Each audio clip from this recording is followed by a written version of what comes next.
Hello আসসালামু আলাইকুম guys, কি অবস্থা সবার? তো আশা করি সবাই ভালো আছেন। তো গাইস, গত ভিডিওতে বলেছিলাম আমরা এই ভিডিওর দ্বিতীয় পার্ট নিয়ে আসবো। তো এটা হচ্ছে ওই ভিডিওর দ্বিতীয় পার্ট। তো যমুনা ফিউচার পার্ট থেকে আমরা হতাশা মন নিয়ে চলে আসলাম হাতিঝিল চায়না টাওয়ার। তো চায়না টাওয়ার থেকে আমার মোবাইলটা এখন ঠিক করাবো। তো চায়না টাওয়ারে আমরা সার্ভিসিং এর দোকান বিচারতেছিলাম। তো দেখতে দেখতে এক বড় ভাইয়ের দোকান পেয়ে গেছি। তো এখনই দেখতে পারবেন বড় ভাইয়ের দোকানটা। তো গাইস, আপনাদের কাছে একেবারেই সরে আমি ভাইয়ের দোকানটা শুট নিতে পারি নাই, কারণ আমার মোবাইল সার্ভিস সেন্টারে ছিল। তো আমি অন্য মোবাইলে ভিডিও করছিলাম, সেই মোবাইলের ভিডিও নাকি ডিলিট করে দিয়েছে। তো তার জন্য আপনাদের কাছে আমি একেবারেই সরি। তো আমার মোবাইলের মূলত ব্যাকশেলটা ভেঙে গিয়েছিল, তার জন্য আমি ঢাকা গিয়েছিলাম ব্যাকশেলটা পাল্টাইতে।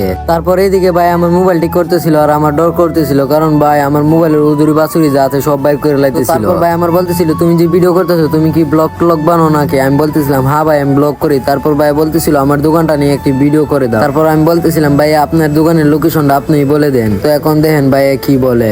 আমাদের মার্কেট হলো পল্টন চায়নাটাউন শপিং সেন্টার। আমাদের লেভেল হলো লিফটের 4, লেভেল 5।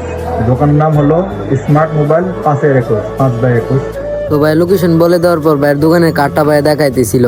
তো আমার মনে হইতেছে আপনারা মনে হয় ভাইয়ের কথাগুলো ভালোভাবে বুঝেন নাই, তার জন্য আমি বলে দিতেছি ভাইয়ের দোকানের লোকেশনটা। ভাইয়ের দোকানের লোকেশন হচ্ছে ঢাকা পন্টল China tower shopping mall, level হলো লিফটের 4, আর দোকানের নাম হলো স্মার্ট মোবাইল। তো যারা মোবাইলটি করাতে চান ভাইয়ের দোকানে যাইতে পারেন, ভাই কাজগুলো অনেক ভালোভাবে করে দেয়। তো তারপর বাইরে থেকে মোবাইল ঠিক করে আমরা একটা হোটেলে চলে আসলাম খাওয়া দাওয়া করার জন্য, কারণ আমরা সারাদিন কিছু খাই নাই, তার জন্য হোটেলে এসেছি খাওয়ার জন্য। তো আমরা খাওয়া দাওয়া শেষ করে কমরাফুল রেল স্টেশনের দিকে বের হয়ে যাচ্ছি। তারপর দেখতে দেখতে চলে আসলাম রেল স্টেশনের ভিতরে। তো এখানে এসে দেখি একটা ট্রেনও নাই, তার জন্য আমরা অন্য গিয়ে যাইতেছিলাম আমাদের আশাগোজের ট্রেন কোথায় পাবো সেটা দেখার জন্য। আর এইদিকে আমাদের চোখে একটা ট্রেন ফেরে, তো এটার কাছে আমরা দূরতে দূরতে যাইতেছিলাম ওইটা কোথায় যাবে সেটা দেখার জন্য। তো যাই দেখি এটা নাকি কিশোরগঞ্জ যাবে, তো আমরা ওইটাতে উঠি নাই। দেখতে দেখতে আমরা ট্রেন পেয়ে গেলাম, এই ট্রেনটা নাকি চলে যাবে আমাদের ভৈরব, আশাগোজ যাবে না। তো তারপর আমরা উঠে গেলাম এই ট্রেনে, আমরা এখন ভৈরব থেকে চলে যাব আমাদের বাড়ি। তারপর দেখতে দেখতে আমরা ট্রেনের ভিতরে উঠে গেছি। তো গাইস, আজকের ব্লগটা এই পর্যন্ত। যদি নেক্সট ব্লগ দেখতে চান তাহলে আমাদের এই চ্যানেলটাকে ফটাফট সাবস্ক্রাইব করে রাখেন।